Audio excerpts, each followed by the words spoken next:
menggibahkan orang lain sampai memfitnah orang lain tanpa adanya bukti.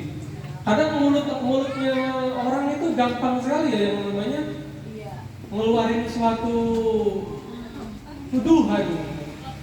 Wah, jangan-jangan masa nggak punya kerjaan tapi punya mobil, tapi punya perhiasan, tapi punya motor, jangan-jangan jadi istri simpanan pejabat. Wah, ini kan bahaya, asal ngomong aja. Jadi pelakor apa jadi segala macamnya. Kalau benar pun salah, kalau salah pun tambah parah ya.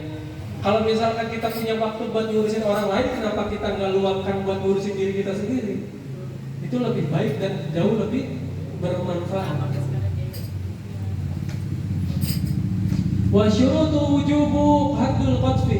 Syurutu wujubi haddul qadfi ahada asyara ayyakuna al-qadhif balighun.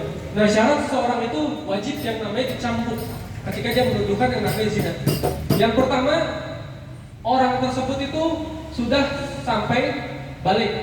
Jadi kalau misalkan yang memfitnah itu, yang mengqazaf itu adalah anak kecil, maka tidak wajib yang namanya terkena cambukan, terkena hadnya. Kalau anak kecil. Wa ayyakuna aqilan, dan yang kedua adalah orang tersebut juga yang pentuduhnya adalah orang yang berakal. Kalau yang menuduh kita adalah orang gila, maka tidak perlu yang namanya dikasih cambukan.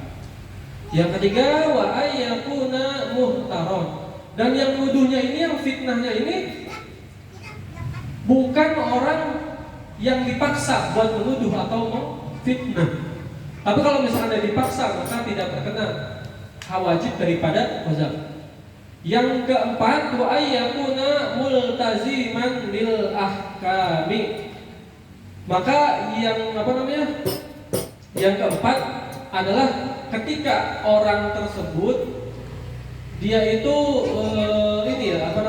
mengerti daripada yang namanya hukuman, atau terkena daripada yang namanya hukuman. Kalau misalkan ini maksudnya, ini kalau misalkan kita hidup di negara muslim, di negara syariat, kan ada yang namanya kafir di sini, ada orang muslim, terus juga ada orang kafir tapi kafirnya yang sini, ya.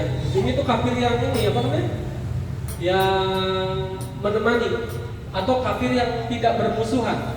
Nah, orang kalau misalkan yang kafir hidup di negara Islam, yang dimana hukum Islamnya, syariat itu berjalan, kafir zini itu terkena hukum Islam, ya, di dalam hukuman, maksudnya di dalam hukuman. Jadi kalau misalkan ada orang yang kafir, dia mencuri, maka bisa terkena yang namanya hukuman dipotong tangannya. Tapi kalau kafir yang memusuhi, maka tidak terkena yang namanya hukuman tersebut. Ini kalau contoh misalkan ada orang kafir yang tinggal di negara Islam, yang dimana negara Islamnya tersebut mengagungkan daripada hukum syariat. Yang kelima, wa alla yakuna ma'zunan lahu fi qadfi. Dan yang keempat adalah hendaknya orang tersebut itu bukan orang yang tidak mendapatkan izin daripada orang yang dituduh, ya. Tapi kalau misalkan orang yang dituduh mengizinkan, maka terkena yang namanya wajib qazafnya, seperti itu. Terus wa'alla yakuna walidan lil makzub, dan yang menuduh itu bukan orang tuanya.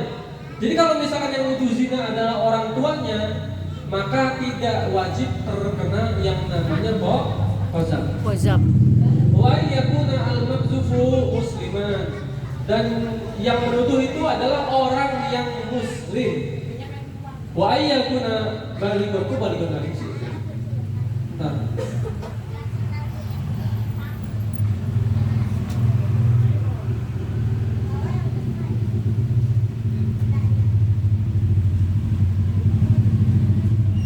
Oh, ini adalah halul qadfinya. Yang halul qadfinya ayyakuna balighun. Maksudnya orang yang dituduhnya juga adalah, dituduh melakukan zinanya adalah orang yang balik. Wa ayyakuna aqilan, dan orang yang dituduh zinanya juga merupakan orang yang berakal. Wa ayyakuna huran wa ayyakuna afifan, dan orang yang namanya dituduh berzina juga adalah orang yang merdeka. Wa yakuna afifan, dan orang yang zinanya ini adalah zina yang ini ya. Afifan itu anu wati wa zawjatu fi hubur wati ya mamlukah tahu kalau ibu ala kunci minfil sian benar wala marah wala tabut wasarok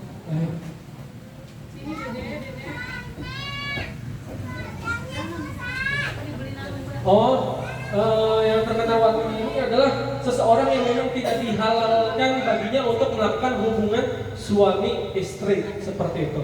Jadi kalau misalkan dia itu melakukan hubungan dengan budaknya, kalau misalkan dia punya budak, maka tidak bisa terkena yang namanya had daripada zina seperti itu. Ada pertanyaan?